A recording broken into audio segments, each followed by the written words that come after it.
Hey, what's going on, everybody? It's Eli Doyle. We're back with the third episode of Pick Fiends, and we're going to start off today with some UFC talk. There was a big pay-per-view over the weekend, UFC 271. Had some good fights on it. I had a big day for the card, but then we're going to jump into some NBA. We're going to talk a little bit about what's going on right now, the upcoming All-Star weekend. I think Luke Stoner is going to join us. Happy to have him. Then we're going to jump down lastly and cover the recap of the Super Bowl. Obviously, the Rams beat the Bengals. We're going to go in depth a little bit with Richie Bentz back to talk about his big victory that he had along with the Rams. So we're going to jump right to it right now. Excuse me. We're going to start just myself. We'll get going with the UFC. It was 271. UFC 271 was the pay-per-view. Adesanya Whitaker 2 obviously is Izzy Adesanya versus Robert Whitaker, the second installment of the fight. The first time they fought, obviously Adesanya won. Whitaker, though, since then, I believe has beaten like 2 or 3 ranked opponents. I saw something in the pre-fight about how he has a new trainer, specifically working on his boxing and his ability to throw hands. I thought it did look better in this fight. Adesanya is an alien, obviously, like from the sense of he's crazy. He could do everything. He's best fighter in that division. It shows. Yeah, I thought it was a good fight. A little boring. I'm a firm believer. Excuse me. I'm a firm believer that Adesanya needs to do something like spicy now, from the sense of fighting a big name. Let's see him go back and fight the money fight again. Like maybe not championship wise. Let's maybe move up a division, down a division. I don't know. I'm not an expert on that stuff, but we'll do that. Hopefully we get that sometime. I don't know how interested he is. It doesn't sound like he's ever been.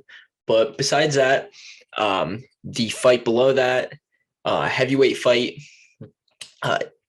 longtime UFC great, Derek Lewis, knockout artist, most knockouts UFC history, fighting an up-and-comer Tai Tuivasa.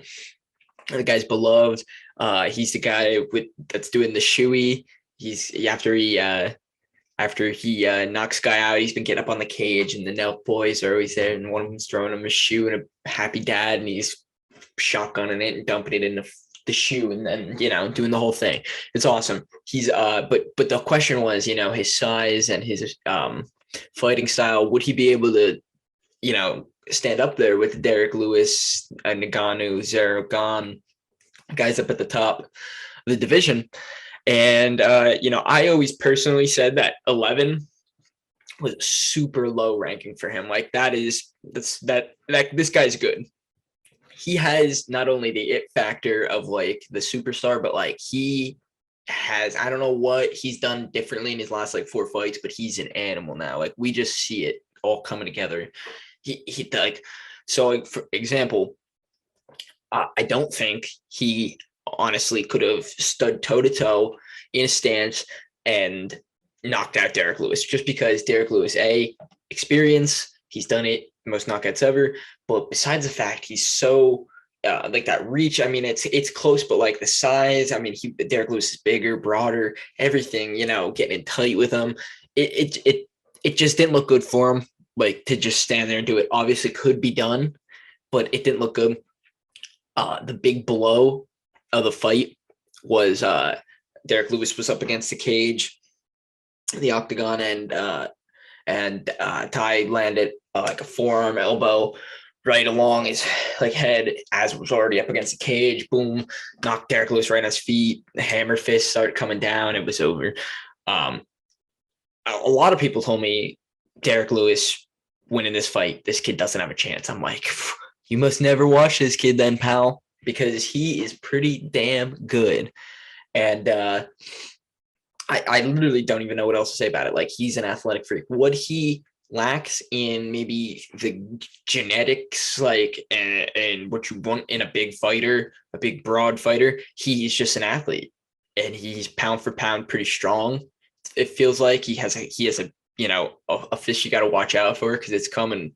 Like you better get the hell out of the way, pal, or you're in for it.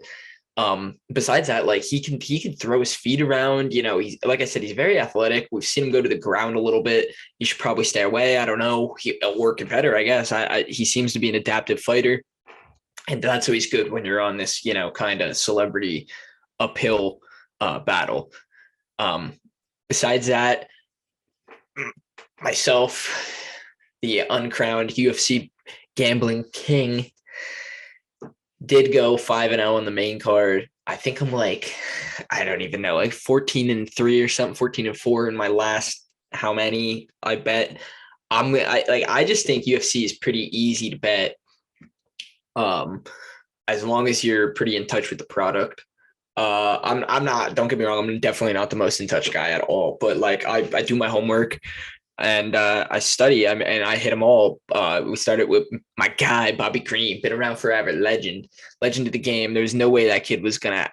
He would have had to knock Bobby out, and that's a hard thing to do. Bobby was talking to him the whole time, in his head and smacking him around. I'm gonna butcher this name, Moicano. He, I kind of think that was the first rounder. That wasn't even really a fight. It was awesome. And then Cannoneer. Easy, another one. And then obviously, I think they were all favorites. And obviously, Adesanya in the main event was the favorite. But Tuivasa was not. He was the dog. He was the dog in the fight, obviously. Derek Lewis was ranked 4. He was ranked like 11. I said it was too low. I stood by it, put him in, parlay, bang, nailed it. All right. That's really it. I don't want to waste a lot of time on this. Like I said, I'm not the most, UFC heavy guy in the world, but I do my homework on these things. And I thought it was a good pay-per-view overall. The prelims weren't bad either. But yeah, not necessarily looking forward to the next one. I didn't really do enough research on it to talk about it. I just know that the main event is Jorge Masvidal, Colby Covington. I love Masvidal, big Masvidal fan, but Usman just went, 5 rounds or whatever with Covington. Covington obviously lost, but he just went. I think he has the only takedown on paper against Usman, who's the St. Pierre of this era. But besides that, I don't know if it's going to be much of a fight. Obviously, Jorge has knockout power. He can knock him out. And they know each other both very well. There's that whole history thing. They were friends. They weren't friends, blah, blah, blah. But anyway, that's it for UFC today. Hopefully Luke Stoner's coming on next time. All right. So welcome on, Luke Stoner here. He should have been the first guest ever on here, but there was a little technical difficulty here on my side. But we're going to talk some basketball now, specifically NBA. And let's not mess around. Let's get right into it. Celtics, they were on a 10-0 run right yesterday until they were on a tear until yesterday. Yeah. Until they lost to the Pistons. Yes. Yeah. Till the buzzsaw. I got in the way. The Pistons.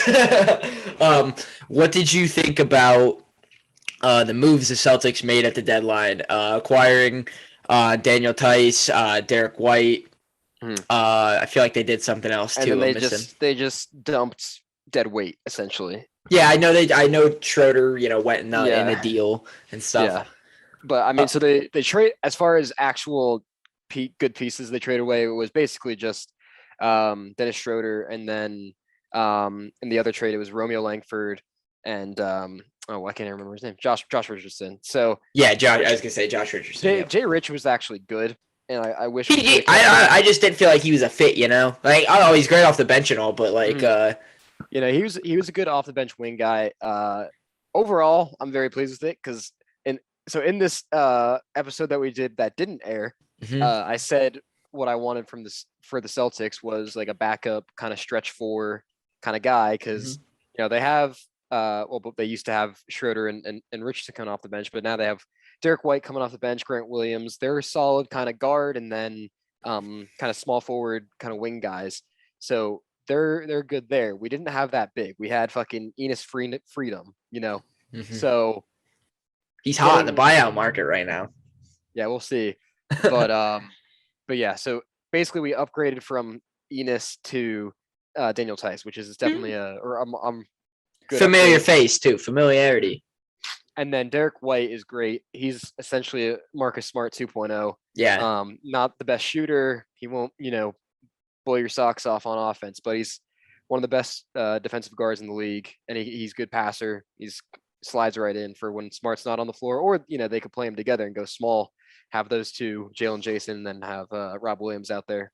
That's a pretty good starting five. And so I think for the Celtics, it was just a matter of getting healthy.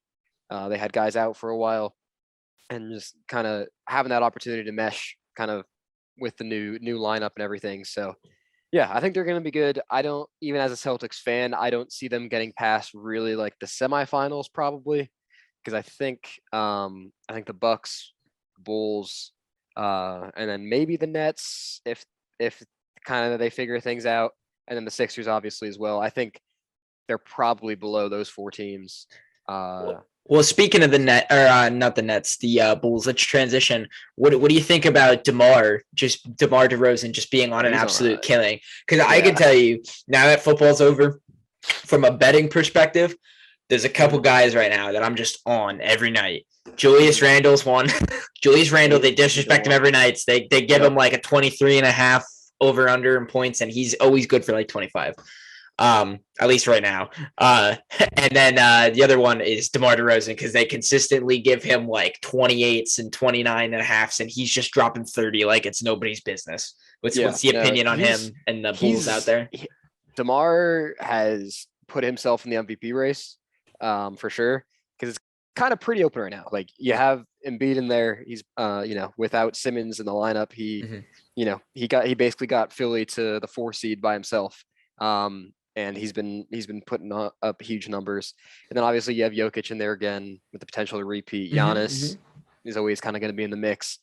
But I think, it's not, of those 3, none of them are like, they are the obvious pick. It's not like a a Westbrook triple-double average year, where he won it. It's not a Giannis year where he averaged 33 points a game. We don't have that MVP candidate. I honestly would say DeMar is, like, the league ended tomorrow from a very outside perspective. DeMar is the MVP of the league. He might be at this point. Actually, that I'm saying that, I'm going to check NBA MVP odds right now. It was Embiid. I looked like a week ago, but it was Embiid. Last I looked was first. Yeah, it was Embiid. Was ahead. It was him and Jokic where it was in front too. Last time I checked, but DeMar was up there. Okay. And while you're checking that out, let me pick your brain a little bit. I saw the Bulls picked up a former Celtic in Tristan Thompson today off the buyout market. Are there any other buyout guys you think that are gonna probably come to fruition with a team in the next day? I don't know. It's interesting. I mean, you mentioned Enos. He's a body to throw out there. Honestly, I can't believe he's not a Sixer yet. Honestly, that's what I was. Yeah. They gave up Drummond in that deal. He's 80 cents on the dollar to Andre Drummond, but he's he's a similar big body. I think in Philadelphia they're riding the Paul Millsap veterans running with the second stringer, just hoping it all works well right now. But no, they definitely need to look into something like that. Yeah. So I just pulled up some here.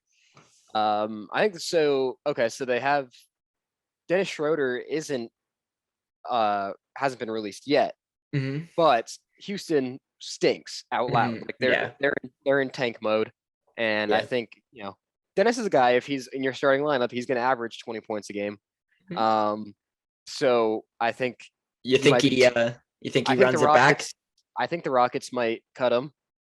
Just try to save some cap or some salary on their end, and to make their team worse, because that's the goal for them. So I wouldn't be surprised Schroeder runs it back with the Lakers. Yep, that's what I was gonna say. You think GM LeBron comes calling? He might. Yeah, so I could see that happening. I don't know. Other than that, I just pulled up an article right now with some other names on here. Honestly, the market's not great as far as anybody that's really gonna have a big impact on your team. Yeah, so I'd say did Dragic sign anywhere yet? Oh, that's the big name. Yep. I was gonna say. I figured he'll be a Laker, honestly, by the end of the day. He might be. He busted the Celtics ass in the fucking bubble when he was on the Heat. I hated that man. He was he was averaging like 12 points a game until he got to that Celtics series, and he went off for like over 25 in 2 games. But yeah, I mean, he's a solid backup point guard. What did we here? I could pull up DraftKings. What do we have on the futures for the MVP? Anything? So I was trying to look it up on my laptop. West Point restricts gambling websites on our Wi-Fi. So it's all right. I can look it up here. Future team futures. All right, I got it up now. So this was as of 2 days ago. Okay. I can tell you what I have. Mine's crazy. I don't know what yours is. Mine still has DeMar at like plus 2,600. Mine's 22, but yeah, he's sixth in mine. He's behind Jaw now. That's kind of. I would maybe place some money on that. I would argue that Jaw does a lot for his team, but I don't know if he does as much as DeMar. But Steph Curry is also above there, and so is Giannis. Giannis, I understand. Steph, that might be a little notoriety. Makes a lot of sense to me. Yeah, that's a name thing. Mm-hmm. But yeah, no. I mean, Joel and Jokic are still the front runners, which makes sense. I mean, Joel's doing everything for the Sixers right now. Yep. Speaking of the Sixers and speaking of the East in general. Being a Celtics fan, who do you think has a bigger impact right away on their team? Who has actually? This is what I wrote. Who has a more impressive debut with their new team? Harden with the Sixers or Simmons with the Nets? Well, it's interesting because both of them are they have a damaged perception right now. Harden was kind of stinking it up a little bit in his last couple games with the Nets, and I think that might have been on purpose. That's what he did last time he wanted to trade to. He just put the fat suit on. The fat suit on. Yeah. So I do think Harden's going to work very well with Embiid. That just makes a whole lot of sense. Them doing pick and roll kind of stuff there. Ben's just such an unknown. Just what's he going to give you right now? Yeah. Yeah. The only issue with Ben, I would say, is obviously he's a pass first guy. He's a transition player. And right now Durant is out and Kyrie is any game outside the state of New York. So if he doesn't have a Durant to pass it to, he's not going to really make a whole lot of offense on his own. And so if his best partner out there is Seth Curry, I don't know. Hey, Seth has been lighting it up the last 2 days. Don't get me wrong. I love Seth. Seth was the hard one to watch go. Yeah, no, Seth's going to be good for the Nets. I think they're going to be a dangerous team when you look at that lineup. But yeah, until Durant comes back, I don't think Ben's going to look particularly great. But I think Harden slides right into that Sixers lineup. Playing off Matisse and some of the other guards there, and Maxey, and then I think the pick and roll game is going to be very, very hard to stop because they both have the ability to hit the three, and then they both have the ability to get to the rim and get foul calls. That's going to be the Sixers are going to be the most frustrating team to play in the NBA, or at least if you're the opposing team to watch, because Harden and Embiid are going to average together damn near 30 free throws a game. That's just how they play. Right, and you love it when they're on your team. You hate it when you're playing them. Yeah, I think the Sixers are going to be good once they figure things out. I think they need to start trying to figure out what the offense is and if that's going to go. And it's always a little bit to get Harden to buy into the defensive side of. Oh, absolutely. So, I think Harden has a very bad kind of image as a defender. Yeah, he's not a bad defender when he tries. When he wants to be. When he wants to be, he's not a terrible. And I mean, obviously, it depends who's a matchup, who's guarding and stuff. But I think if he comes out motivated, kind of he's on a new team. Embiid's a great teammate. Everybody loves him. So if he can really kind of hit it off with Embiid and kind of say to himself, yes, I want to win a championship, then I think he's going to be kind of going right back into former self, and I think he's going to be good on the Sixers. Well, we got All-Star Weekend coming up. No matter what your opinion is on how they operate the All-Stars and stuff and what the game means and stuff anymore, basketball, the NBA specifically, the All-Star Weekend, it still has a fun sense to it. Like you have the dunk contest, the skills competition, 3-point contest. There's still a fun kind of aura that comes with the NBA, even the lack, whatever you want to bitch about and complain about, the lack of their defense and the scoring, whatever. It could be a lot worse. But let's jump in. I want to get your opinion. I want to get some picks here. Who does Luke Stoner think is going to have a great All-Star Weekend? Do you want to make a pick on the skills game? The skills competition is a little different this year. They threw me off. They did with the curveball. I like. So they have the 3 teams for anybody who hasn't seen it. Team Cavs, which is Jerry Allen, Darius Garland, and Mobley. Love Darius Garland. Yeah.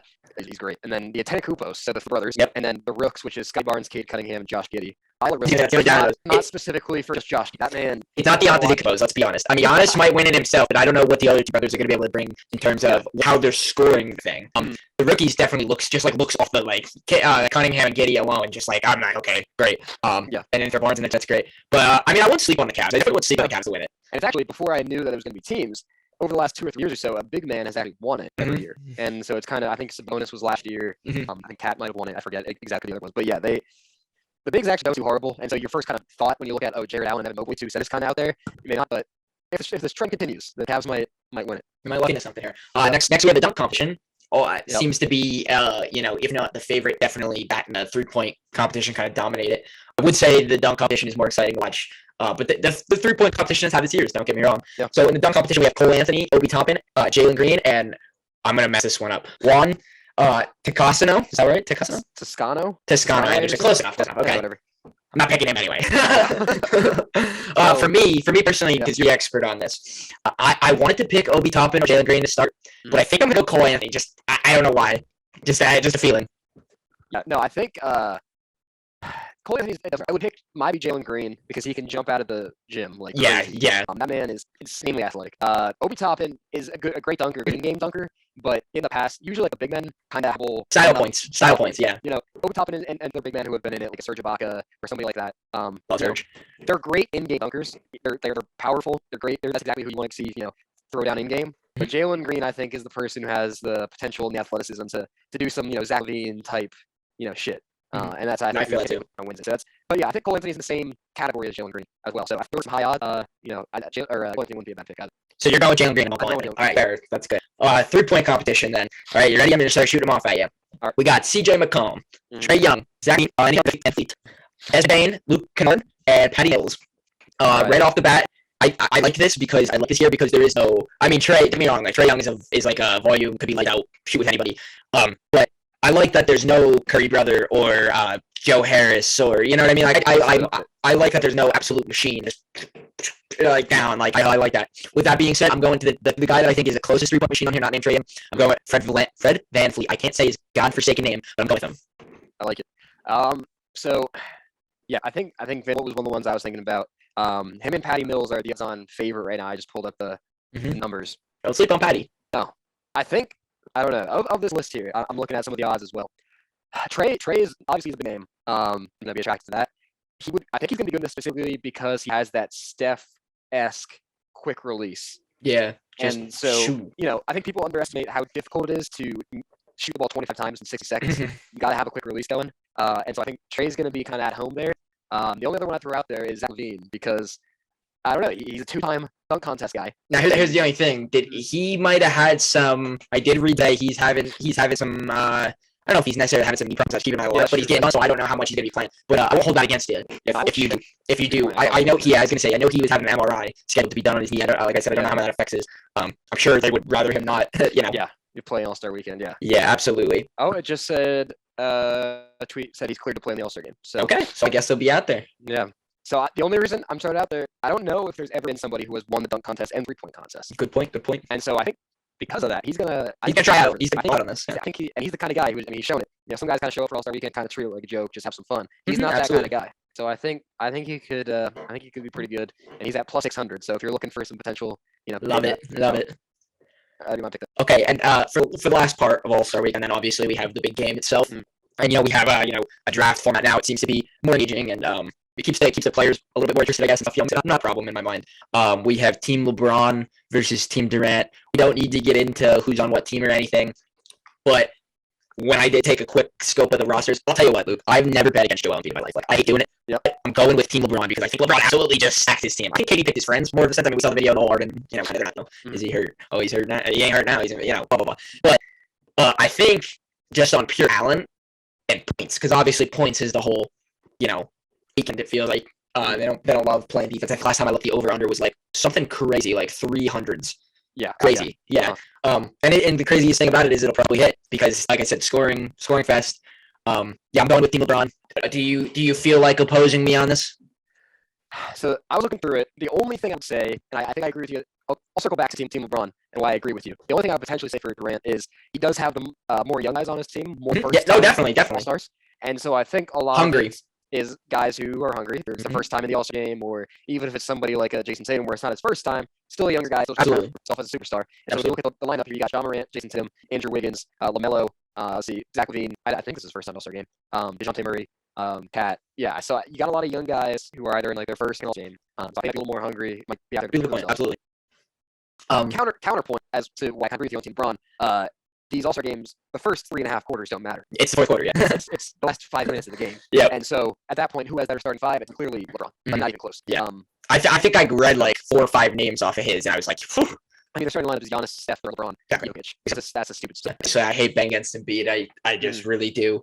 But he's one of the guys that I definitely could see not necessarily showing up for All-Star weekend. In that sense of maintaining his body, whatever, all that kind of stuff. As we're wrapping up here, is there anything you need to throw out there? NBA, in the world? I don't know. No, I mean, I guess the only thing I'd throw out there, I mean, the Suns are insane right now. I don't know if people are kind of aware of it, but they've won 18 of their last 19 games. That little hiccup last night. Chris Paul into it with the refs, and then I guess now he's getting his knee looked at too. I think I read this morning. Yeah, I didn't think they read it was anything serious. I don't think just precaution. Yeah, precautionary. But yeah, so if you're standings in the West, they are damn near 7 games right. Everybody else are 4-10. They're the hottest team in the NBA by far. So they're picking it back. I could definitely see this year being back-to-back championship, like a back-to-back final. Maybe not. Maybe the Suns take it this year. Because I can definitely get that vibe early that we could very likely see the Suns and the Bucks again. Yeah. No, I think that's definitely a possibility. Other than that, I mean, I just said looking at these, it's wide open. I think it's going to be a fun playoffs. The Nets are an 8 seed right now, and they have big three of 3 superstars. Maybe Ben Simmons is a low. I would give you that. I would give you that. 3 superstars. And they got depth now. They got depth now too to an extent. So So the fact that the Raptors. The 5 through 8 seeds in the East are the Sixers, Celtics, Raptors, and Nets, and I could see any one of those teams making it to the conference finals, and essentially even the NBA finals. So like that's a stacked playoffs. I think it's gonna be super fun to watch. So absolutely, I agree. All right, we'll wrap this up here. He's Lieutenant Doyle. Thank you for being on. I appreciate your time. We'll get you back again. Maybe not basketball. Maybe by then, basketball, but maybe by then we'll be in college March Madness mode. Yeah. All right. So catch up with you sometime, Luke. All right. The big man on campus for the week.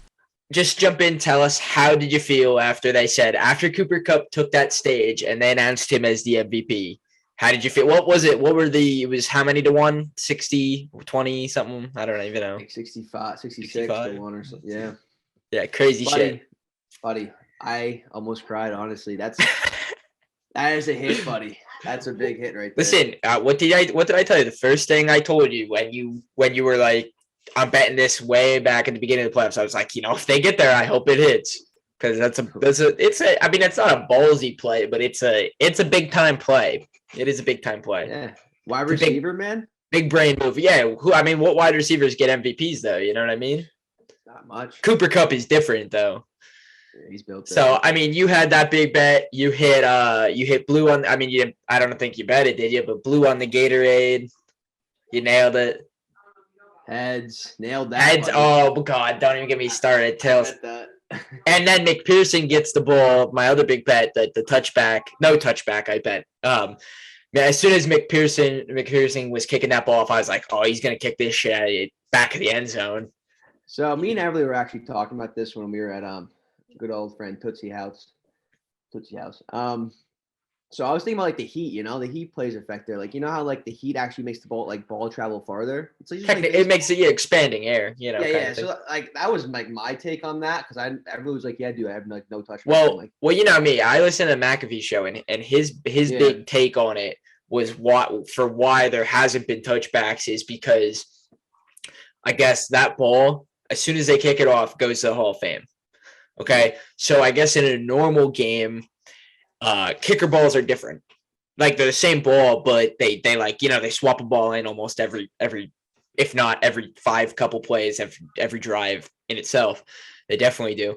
Well, when they're kicking and stuff, I guess there's something along the lines of ball boys get like a mallet kind of tool looking thing, and they get to like break in the balls a little bit before the game. But that ball, since it's special, they really don't do a big number to it. So it's a bit stiffer and just might not travel as far. That's why I was banking on, but apparently I'm wrong. But I mean, I did win some bets. Let's not act like I didn't. I hit the Odell first to score. Hey, I mean, there you go. I had some other things, some minor shit too in there. like I think I bet like the Rams have like 5+ sacks. It was easy. I think they had like how many sacks? How many sacks 7. I think it was 7. Wow. Yeah. Wow. Yeah. Yeah, some easy shit, you know what I mean? Like, but like shit anybody else could have bet. That's what I mean. Yeah. But yeah, nothing else crazy. Are there any bets we're missing that you hit or did not hit that you're mad about? Man, that Cooper Cup. Yeah, I mean, how could you be mad? How could you be like picky when you hitting that? I'm not. I mean, I actually had another parlay. I was 2 legs off, but hey, man, I was happy for Cooper Cup to get that MVP, and I was shaking in my boots a little bit because they called that one back, and I was like, no way. Yeah, dude. We're all cheering and stuff. And don't get me wrong, I rode the lightning of the weekend. I think like Eli Apple to have an interception was like plus 1,200. I was like, yeah, I'll throw like $10 on that. I mean, why not? Like, like. But I definitely rode the lightning of the game. I mean, I had some other stuff too. Mixon, I didn't see anybody. I honestly, looking around everywhere, I didn't see anybody take Mixon's over. I saw a lot of people take Mixon's under. I mean, he had he had an underrated game. I don't think people give him the credit that he deserves. I think he had like 72 rushing yards or something. He barely played the last 2 drives. You know. Let's talk about Akers though, man. Like they could not run the ball at all. I had the under. Me and my one buddy Leshko had the under, dude, rushing yards. Like that was a good hit there, but like well, I think we kind of understood there wasn't going to be. I mean, the Rams could run the ball to start games, but what normally happens is they get in that, and like I said this 1,000 times before the game, the best place the Rams wanted to be in that game was playing from behind, and I mean. They were and they weren't, you know, at times and stuff, but they want to be behind because the Rams this year, if we've watched their games, especially with underdog opponents like the 49ers or, it's happened a couple other games I was thinking of too. Even the Tampa game, they let teams back in at the end of games when they're up big. And like your whole thing with the plus 14, like you thought it was going to be a blowout, right? You thought Rams big. Yeah. Like I didn't believe in that. Only because when the Rams get up big, they tend to if an already underdog, they tend to just let them back in, like no questions asked. But that's not, that's not the fact at all. The fact is, I expected them not to be able to run the ball this game. I expected them to, and like the reason I bet Odell first score, I think when they come out and they just prove that Stafford could put the ball anywhere, that Kupp could get open, that Odell could get open, that Van Jefferson could get when they and Akers can catch the ball too. Let's not, not get that twisted. He's fast when you get the ball in his hands, but I definitely didn't expect. I mean, maybe I'm crazy to think that Mixon would have a better rushing game than Akers, but I just it's the team dynamics. Like I think the Bengals need to run the ball to throw the ball compared to the Rams. Matthew Stafford and Cooper Kupp can get the ball anywhere at any time, and then you sprinkle Odell and Van Jefferson, Robert Woods, Higbee, Akers in the back, out of the backfield. I think that they're 2 different dynamics of teams. You know what I mean? How about Henderson though, man? He has some good catches, man. He came. Yeah, and he acted. I said that to you. To you when we were talking. Their backfield's a weapon, man. Just because they don't run the ball, they do other things well. I mean. They kind of get the tar beat out of Sonny Michel, but it seems like he gets the big 3rd and 1s, 3rd and 2s, kind of handoffs, and it seems like they never freaking convert them. But maybe that's something they need to switch up, but not the point. Let me ask you something. Do you think, just because I saw this floating around, do you think like there's some narrative that Joe Burrow almost didn't deserve to be? I mean, not deserve to be in the Super Bowl, but like he didn't deserve to be against Matt Stafford. Like in my eyes, they're pretty even, as in can put a ball here, there, run an offense. Like if they're relied on to move the ball by themselves without a run game necessarily, like I could take both those quarterbacks. You know what I mean? With good receivers or not, I feel like I could trust those quarterbacks a little bit. But basically what I'm saying is, do you feel like there's a big like drop off from Stafford to Burrow or vice versa? Do you think Burrow's, critically like underrated to the point where he's better than Stafford? Because I just kind of view them on the same level. Yeah, I think they're on the same level too, man. I mean, Burrow's young, man. Stafford's been there. When Stafford has the veteran team with him too, so I think that helps him out too. Like, it makes him look better. Where Coach has been to the Super Bowl too, you know. 100%. I mean, it's an equal matchup, to be honest. Burrow's going to be better than Matthew Stafford too at the end of his career. But yeah, that's fair too. Like Burrow definitely has a ceiling on him, and you know, the Bengals are already, just by taking Jamar Chase alone, we're already doing more for Joe Burrow than Detroit ever did for Matthew Stafford. So yeah, I mean, a lot of people said, you know, they were wrong with the Jamar pick, but at the end of the day, Joe Burrow wanted Jamar. They played in the Super Bowl this year. Not a whole lot of other teams did, you know. Yeah, I mean, who saw Cincy getting this far? You know, this team was out from the Joe Burrow. That's about it. Yeah, Joe Burrow was the guy, man. He's the guy that got him there. He's the guy that, like, was making those key throws and those, you know, getting it. Absolutely. And then, you know, the thing comes out about him. I don't know if he tore. I don't think he tore anything. I think he sprained his MCL in the middle of the game when they went to that close up of him limping, and but he was like, no, it never crossed my mind coming out. That's why I kind of think there's similarity there between, because like obviously we know Stafford's top toughest guy in the NFL. Like the whole broke the collarbone, throw the touchdown in Detroit, like crazy. He's a crazy guy. He's a crazy guy. He is. This has become my new favorite tradition post Super Bowl. Just watching these, like, I mean, Matthew Stafford is in no means old. Neither is Tom Brady. But, like, just these old white quarterbacks just, like, partying and stuff after. Like, Matthew, not press conference, but, like, the speech Matthew Stafford was given at the parade, like, that was hilarious, dude. And then, obviously, we had the whole Tom and Gronk, like, Gronk basically staring Tom off the boat last year. Like, that shit is funny to me. Like, that's really funny. Let me ask you something on a different note here, talking defense and referees. What did you think about? There's a lot of talk online about the pass interference penalties and no calls that were made. Now, obviously, you know, we saw in the replay, T. Higgins definitely got a little hold of Ramsey's face mask. Do I think Ramsey got beat on the play? Honestly, yeah. Like, if you watch it back, if anything, Burrow underthrew him, but Higgins beat him down the field. But they obviously there was tangle there, but they never called it. Higgins ends up. I don't know. Did he score off that, or did he just go really change the field? No matter what, they ended up off it. I'm looking for my poll here, but my question for you is. So we have that, and then we have the Luke Wilson, Cooper Kupp, middle of the field penalty that a lot of people didn't think. Do you think that those two, like, you believe in the whole that evens out kind of thing? Do you think either of them, do you think, like, it should have been vice versa? Wilson shouldn't have been called, Ramsey should have been called, or do you think it just kind of, the way it went was fine? The Higgins one has to be called there. I mean, who knows? He could have got beat. I mean, like, you know, it all depends. You don't really know. Like, let me interrupt you quick on this one. The Higgins one. If you look where the referees were, obviously either of them couldn't see it. Like, if you look, the back judge was looking kind of straight ahead, and the side judge had Higgins' back was covering what was going on, you know, there. And so you can't fault the human, like, in that. Well, obviously we are in, like, past the 21st century. Yeah, it's a replay. Yeah, exactly. I'm just trying to get my poll here to see. Because I thought I put something about this, but yeah. So, like, it all kind of worked out in the end. Do you think it should have been? I think it was a makeup. No, I don't think it was a makeup call. I think Wilson really did.